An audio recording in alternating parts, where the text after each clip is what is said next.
దాదాపు 2.5 సంవత్సరాలు అయింది ప్రభుత్వం వచ్చి. 2.5 సంవత్సరాలుగా అడుగుతూ ఓపిక బట్టి ఇవాళ తప్పనిసరి పరిస్థితుల్లోనే సమ్మెకు దిగారు కార్మికులు.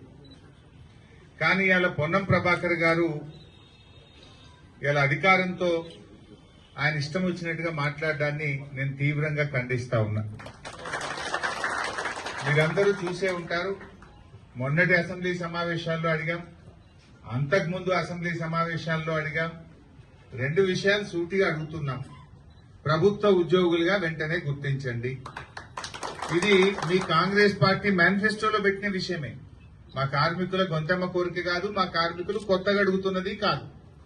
గతంలోనే కేబినెట్ ఆమోదం అయిపోయింది, జీవో వచ్చింది, గెజిట్ వచ్చింది, డేట్ డిక్లేర్ చేయాలి.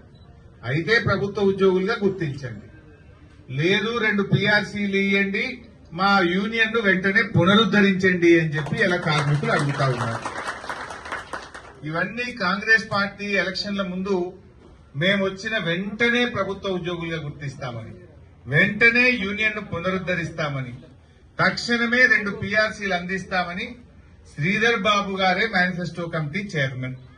మీరే రాసింది కదా. దాని మీద ఒకవైపు ముఖ్యమంత్రి రేవంత్ రెడ్డి సంతకం పెట్టిండు, ఇంకొక వైపు ఈనాటి ఆర్థిక మంత్రి ఉప ముఖ్యమంత్రి బట్టి విక్రమార్క గారు సంతకం పెట్టిండ్రు. మీ సంతకాలు చూసే కదా ఆ రోజు కార్మికులు నమ్మి మిమ్మల్ని గెలిపించిండ్రు. మరి గెలిచి గద్దెనెక్కిన తర్వాత ఇలా 2.5 ఏళ్లైనా కార్మికుల సమస్యలు పరిష్కరించడానికి ఓపిక లేదా? చర్చలకు పిలవాల్సింది పోయి దబాయించే ప్రయత్నం చేస్తున్నారు.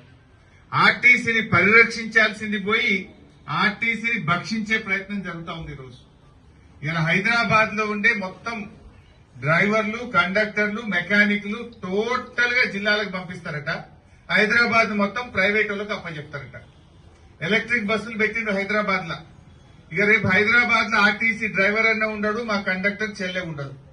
మొత్తం ఆర్టీసీ ప్రైవేట్ అయిపోతుంది. ఎలక్ట్రిక్ బస్సులు పెట్టి హైదరాబాద్ లో ప్రైవేట్ కి ఇస్తాము, ఆ డిపోలన్నీ ప్రైవేట్ కంపెనీలకు అప్పచెప్తాము.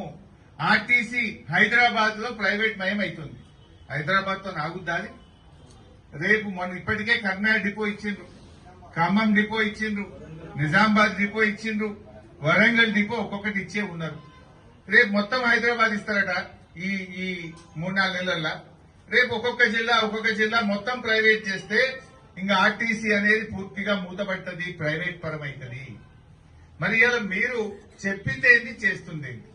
మహాలక్ష్మి, వాస్తవానికి మహాలక్ష్మి వచ్చిన తర్వాత కండక్టర్ల మీద, డ్రైవర్ల మీద చాలా ఒత్తిడి పెరిగింది. బస్సు డీజిల్ కన్జంప్షన్ పెరిగింది, లోడ్ పెరిగింది. టికెట్లు కొట్టాలంటే కండక్టర్లకు కూడా 100% ఓఆర్, 100 పైన కూడా ఓఆర్ వస్తూ ఉంటే ఎంతో కష్టపడి మీరు అందరూ కూడా పనిచేస్తా ఉన్నారు. డ్రైవర్లు కూడా బండి ఓవర్లోడ్ అయిన తర్వాత నడపాలంటే కూడా ఎన్నో ఇబ్బందులున్నా, కష్టమైన నష్టమైన ఆర్టీసీని కాపాడుకోవాలని చెప్పి మా డ్రైవర్లు కూడా ఎంతో కష్టపడి పనిచేస్తా ఉన్నారు. కానీ ఇలా మహాలక్ష్మి పేరు మీద మొన్న అసెంబ్లీలో చెప్పిండ్రు 9,200 కోట్లు మహిళలకు ఆదా అయింది అన్నారు. నేను 9,200 కోట్లు మరి ఆర్టీసీకి ఇవ్వాలి కదా, ఇచ్చినవా? 7,000 ఇచ్చింది, 2,200 కోట్లు ఎగబెట్టింది. మరి ఆ పైసలు వస్తే మీ సిసిఎస్ పైసలు మీకు ఇయ్యేస్తుండే కదా, పెండింగ్ బకాయిలు ఇయ్యేస్తుండే కదా, పీఆర్సీలు ఇయ్యేస్తుండే కదా. మహాలక్ష్మి పేరునే డబ్బా కొట్టుకుంటారు. కష్టం కార్మికులది, డబ్బా మీద అయిపోయింది. మరి ఆ కార్మికులకు ఇవ్వాల్సిన డబ్బులు, ఆర్టీసీకి ఇవ్వాల్సిన డబ్బులు ఇవ్వాలన్నా వద్దా? ఆ 2,200 కోట్లు వచ్చిన మీ సిఎస్ఎస్ పైసలు వస్తుండే, మీ యొక్క పెండింగ్ బకాయిలు వస్తుండే, మీ పీఆర్సీలు వస్తుండే. అంటే ఏది, ఈవెన్ జీపీఎఫ్ పైసలు కూడా కట్టలేదు, పీఎఫ్ ప్రావిడెంట్ ఫండ్ పైసలు కూడా, ఈఎస్ఐ కూడా ఈరోజు పైసలు కట్టని పరిస్థితి. కోర్టు మొట్టికాయలు వేసినా కోర్టు ఈఎస్ఐ పైసలు కట్టండి అని ఆర్టీసీని గట్టిగా చీవాట్లు పెట్టినా ఈ రోజు కూడా పీఎఫ్, ఈఎస్ఐ బకాయిలు కూడా కట్టనటువంటి పరిస్థితి. అంటే ఒకవైపు కార్మికుల సమస్యలు పట్టించుకోరు, కార్మికులకు రావాల్సిన పీఆర్సీలు ఇవ్వరు, కార్మికులను ప్రభుత్వ ఉద్యోగులుగా గుర్తించరు. ఆనాడు ఇదే రేవంత్ రెడ్డి గొంతు పెంచుకొని బాగా మాట్లాడిండు కదా, సమ్మె చేసే హక్కు మాదే అని, మీదే అని చాలా తిరిగినావు కదా. మరి ఇవాళ ముఖ్యమంత్రి పదవిలో కూర్చోగానే ఎందుకు మూగపోయింది? ఇంకా కొంతమంది సోకాళ్లు మేధావులు, పెద్ద మేధావులు ఇలా కాంగ్రెస్ మంచాన్ని చేరింది, ఇలా నోరిస్తలేరు. అప్పుడేమో తిరిగిండ్రు, బాగానే తిరిగిండ్రు, కేసీఆర్ మీద బాగానే తిట్టిండ్రు. అంటే మీరు మీరు మీ మీ మీ ప్రేమ ఆర్టీసీ కార్మికులే కాదు, మీరు కేవలం కేసీఆర్ మీద ద్వేషం పెంచుకొని ఆనాడు ఈ సోకాల్డ్ మేధావులు మాట్లాడింది. అవునా కాదు? నిజంగా మీరు కార్మికుల పక్షం అయితే ఇవాళ రావాలి కదా. ఎందుకు నోరు మెదతలేదు ఈ సోకాల్డ్ మేధావులు? ఈ సంఘాలు పెట్టుకున్న వాళ్ళు ఇవాళ ఎందుకు మాట్లాడతలేదు? ఎవరో మీకు అర్థమయ్యే ఉంటది. కోదండరాం లాంటి వ్యక్తులు ఆ రోజు ఏం మాట్లాడింది, ఇవాళ ఎందుకు మాట్లాడుతుంది? కనీసం ఇది న్యాయబద్దమైన సమస్య, దీన్ని పరిష్కరించండి అని ఒక్క మాట మాట్లాడడానికి నోరు ఎందుకు వస్తలేదు అని నేను అడుగుతా ఉన్నా. నేను ఇప్పటికైనా ఈ పొన్నం ప్రభాకర్ కు ముఖ్యమంత్రి మధ్య సరిగా లేదంటున్నారు బయట. మరి అది ఏముందో మాకు తెలియదు. ఏదేమైనా నేను కోరేది ఒక్కటే, ముఖ్యమంత్రి గారిని తక్షణమే కార్మికులను చర్చలకు పిలువండి, కార్మికులకు స్పష్టమైనటువంటి హామీలు ఇచ్చి ఈ సమ్మెను విరమించే విధంగా చూడాలని చెప్పి నేను ప్రభుత్వాన్ని డిమాండ్ చేస్తా ఉన్నాను. మీరు అడుగుతున్నాయి రెండే ప్రధానమైన డిమాండ్. 26 ఒప్పుకున్నా, 24 ఒప్పుకున్నా ఏమున్నాయి అసలు ఈ రెండు గది సంగతి ఏందో చెప్పు. ఒకటి ప్రభుత్వ ఉద్యోగులుగా గుర్తించు, రెండవది మమ్మల్ని యూనియన్ పునరుద్ధరించు, పెండింగ్ పిఆర్సీలు ఇయ్యి. గిదేదో చెప్పక ఏందో 25 ఒప్పుకున్నా, 23 ఒప్పుకున్నా ఏం ఒప్పుకున్నావు? అసలు విషయం మమ్మల్ని ప్రభుత్వ ఉద్యోగులుగా ఆనాటి ప్రభుత్వం నిర్ణయం తీసుకుంది, ఆనాడు కేసీఆర్ గారు నిర్ణయం తీసుకున్నారు. దాని డేటు నెలకిస్తావా 15 రోజులకి ఇస్తావా? పక్కన ఆంధ్రప్రదేశ్ చేయలేదా? ఆంధ్రప్రదేశ్ లో ఇలా ఆర్టీసీ కార్మికులు ప్రభుత్వ ఉద్యోగులుగా పనిచేస్తున్నారు కదా. మరి ఆంధ్రప్రదేశ్ లో అయినప్పుడు తెలంగాణలో చేయడానికి నీకు వచ్చిన ఇబ్బంది ఏంది? దానికి సూటిగా సమాధానం చెప్పండి. లేదు 2 పిఆర్సీలు ఇవ్వండి, ఆ 2,200 కోట్ల బకాయిలు చెల్లించండి, యూనియన్ వెంటనే పునరుద్ధరించైనా సరే వెంటనే చర్యలు తీసుకోండి. అజ్జయ్యా ఇజ్జయ్యా 22 ఒప్పుకున్నా ఏం ఒప్పుకున్నా అందుతే అసలు ఏం లేదు. ఇంకోటి గతంలో మీకు గుర్తుండొచ్చు, ముఖ్యమంత్రి నాకు గతంలో ఒకసారి వచ్చి చెక్ ఇచ్చిపోయిందాడ 200 కోట్ల ఏందో 6 నెలల దాకా చెక్కే పాస్ కాదు, ఉత్తదే డమ్మి చెక్ ఇచ్చిపోయింది నెక్లెస్ రోడ్ లా. ఒక్క కొత్త బస్సు కొన్నది లేదు, ఉన్న బస్సులన్నీ ఖతమైపోయినాయి, ఒక్క బస్సులు కొంటలేదు. ఆనాడు బీఆర్ఎస్ కాలంలో ఆర్డర్ ఇచ్చిన బస్సులే అవి తయారై వస్తే వారికి జెండాలు ఊపిరు, అంతే తప్ప కొత్త బస్సు ఇచ్చింది లేదు. ఆనాడు కేసీఆర్ గారు ఉన్నప్పుడు ఆర్టీసీ నష్టాల్లో ఉంటే నేను ఆర్థిక మంత్రిగా ఉండి నెలకు సంవత్సరానికి 1000 నుంచి 1500 కోట్లు గ్రాంట్ గా ఆర్టీసీకి ఇచ్చినాం. ప్రతి బడ్జెట్ లో 1500 కోట్లు పెడితేనే ఆడికాడికి ఏదో జీతాల మందం వెళ్ళినాయి. కానీ నువ్వు గ్రాంట్ బంద్ చేసినావు. ఈ పిల్లల స్కాలర్షిప్ పైసలు, మన పిల్లల బస్ పాస్ల పైసలు, వికలాంగుల బస్ పాస్ల పైసలు, విద్యార్థులవి, ఉద్యోగులవి అవి కూడా వస్తలేవు ఆర్టీసీకి.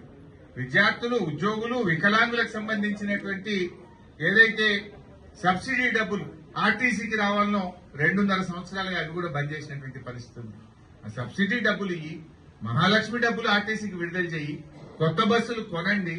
ఇప్పటికే సర్వీస్ అయిపోయిన బస్సులను మార్చి వాటి స్థానంలో కొత్త బస్సుల్ని పునరుద్ధరించాల్సిన అవసరం ఉంది. అసలు రూట్లు తగ్గిపోయినాయి, బస్సుల సంఖ్య తగ్గిపోయింది. దాంతో పాపం కండక్టర్ల మీద, డ్రైవర్ల మీద బాగా స్ట్రెస్ గురై మనోవేదనకు గురవుతున్నటువంటి పరిస్థితి ఉన్నది. ఇలా బస్సుల సంఖ్య పెరుగుతుందా? రోజు రోజుకు ప్రజలు పెరుగుతున్నారు, జనాభా పెరుగుతుంది. మరి జనాభా పెరిగినప్పుడు బస్సుల సంఖ్య పెరగాలి కదా. కానీ ఏమంటే ఫ్రీ బస్సు పెట్టినామని బస్సుల సంఖ్య తగ్గించే కార్యక్రమం చేస్తుంది. దాంతో పాపం విద్యార్థులు గాని, మహిళలు గాని చాలా ఇబ్బంది పడుతున్నటువంటి పరిస్థితి ఉన్నది. కొత్త బస్సులు కొనండి, బస్సుల సంఖ్య పెంచండి, యూనియన్ ను పునరుద్ధరించండి, బకాయిలు చెల్లించండి, మా డ్రైవర్లకు, కండక్టర్ల రిక్రూట్మెంట్ వెంటనే ప్రారంభించండి, బ్రెడ్ విన్నర్ స్కీమ్ ను కొనసాగించండి, ప్రభుత్వ ఉద్యోగులుగా గుర్తించండి. ఇవి కదా మనకు కావాల్సినవి.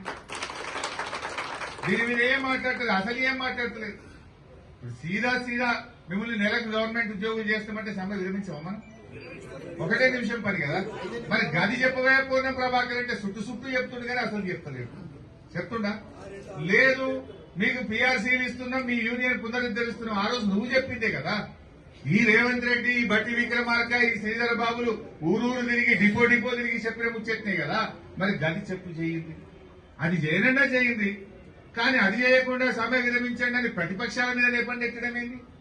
మరి ఆ రోజు నువ్వు తిరగలేదా? ఆ రోజు ప్రతిపక్షం అన్నప్పుడే ప్రజలకు గొంతుకగా ఉంటది.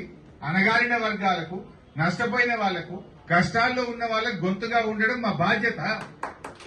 నీకు చేస్తావా చేయవా సమాధానం చెప్పు. మా మీద నెపం నెట్టి తప్పించుకుంటా అంటే ఊరుకునే పరిస్థితి లేదు. సమ్మె ఉధృతమైతుంది రేపు. ఇవాళ ప్రజలు చాలా ఇబ్బంది పడతారు. పెళ్లిళ్ల సీజన్ వచ్చింది, చాలా మంది ఇవాళ పెళ్లిళ్లకు వెళ్లాల్సి ఉంటది. ప్రజల ఇబ్బందులను దృష్టిలో పెట్టుకొని ప్రజల కష్టాలను దృష్టిలో పెట్టుకొని వెంటనే కార్మికులతో చర్చ జరపాలి. కార్మికుల న్యాయబద్దమైన సమస్యలు పరిష్కరించాలి. వారి డిమాండ్లను ఒప్పుకోవాలి. సమ్మె విరమింపజేయాలని చెప్పి నేను ఈ ముఖ్యమంత్రిని కోరుతా ఉన్నా. ఈరోజు ఒకవేళ మీరు వీళ్ళ సమస్యలు పరిష్కరించకపోతే మరి పెద్ద ఎత్తున కార్మికుల పక్షాన బీఆర్ఎస్ పార్టీ అండగా ఉంటుందని చెప్పి కూడా ఈ సందర్భంగా తెలియజేస్తా ఉన్నా. మీరు వచ్చినాక ఏమీ జరిగింది లేదు. ఆర్టీసీ బస్ భవన్లు తీసుకుపోయారు, గవర్నమెంట్ ఆఫీసులకు ఇచ్చారు. అంటే ఆర్టీసీ కార్మికులైతే ప్రభుత్వ ఉద్యోగులు కావద్దట, బస్ భవన్ మాత్రం ఆ గవర్నమెంట్ తీసుకుంటుందట. కార్మికుల్ని గవర్నమెంట్ తీసుకోమంటే తీసుకోరట, బస్ భవన్ మాత్రం గవర్నమెంట్ తీసుకుంటారట. అంటే ఆర్టీసీ ఆస్తులు ముద్దు, బస్ భవన్ ముద్దు, కార్మికులు మాత్రం వద్ద. ఇదేం పద్ధతి? నువ్వు కార్మికులను పట్టించుకోవు, గవర్నమెంట్ లో తీసుకోవు, కానీ బస్ భవన్ మాత్రం గవర్నమెంట్ తీసుకుంటారట. ఆయన కమర్షియల్ ట్యాక్స్ ఒకరికి ఇచ్చేస్తా, ఇంకెవరికో ఇస్తా, ఫస్ట్ ఫ్లోర్ ఒకరికి, సెకండ్ ఫ్లోర్ ఒకరికి, అంటే మొత్తం గవర్నమెంట్ లో తీసేసుకుంటున్నావు. ఆర్టీసీని ఆస్తులు గవర్నమెంట్ లో తీసుకుంటారట, ఆర్టీసీ ఆస్తులు కుదబెట్టి అప్పులు చేస్తారట. కానీ ఇవాళ ఆర్టీసీ కార్మికుల్ని ప్రభుత్వ ఉద్యోగులుగా గుర్తు చేయడం లేదు. ఇంకా బాధ కలిగేది ఏంటంటే ఏం చెప్తున్నారు? ఆర్టీసీ లాభాల్లో ఉంది. ఆర్టీసీ 100% ఓఆర్ ఉంది అంటారు. లాభాల్లో ఉంటే ఈ 2 ఏళ్లలో ఎందుకు ఆస్తులు కుదబెట్టి అప్పులు తెచ్చినావు? ఆన్సర్ చేయి రేవంత్ రెడ్డి. ఆర్టీసీ ఆస్తులు కుదబెట్టి గత 2 సంవత్సరాలుగా అప్పులు తెస్తా ఉన్నారు ఆర్టీసీ పేరు మీద. మరి లాభాల్లో ఉంటే అప్పులేం తెస్తున్నారు? అంటే మీరు మహాలక్ష్మి పైసలు ఇవ్వకపోవడం వల్ల జీతాలకు కూడా పైసలు లేక అప్పులు తెచ్చి ఇలా జీతాలు ఇచ్చేయాల్సిన పరిస్థితి వచ్చింది. మహాలక్ష్మి పేరిట ఆర్టీసీ లాభాల్లో వచ్చింది అన్నది బోగస్. మీరు ఆర్టీసీకి ఇవ్వాల్సిన డబ్బులు ఇవ్వడం లేదు. విద్యార్థులై, వికలాంగులై, ఉద్యోగులకు సంబంధించిన రియంబర్స్మెంట్ రావడం లేదు.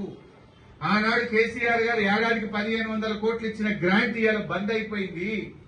మహాలక్ష్మి డబ్బులు రావడం లేదు. 330 కోట్లు రావాలి నెలకు. ఓ నెల 270 ఇస్తారు, ఓ నెల 200 ఇస్తారు, ఓ నెల మొత్తానికి ఎగబెట్టుంది. మరి ఆయన ఎట్లా నడుస్తుంది ఆర్టీసీ? ఎడికెళ్ళి నడుస్తుంది?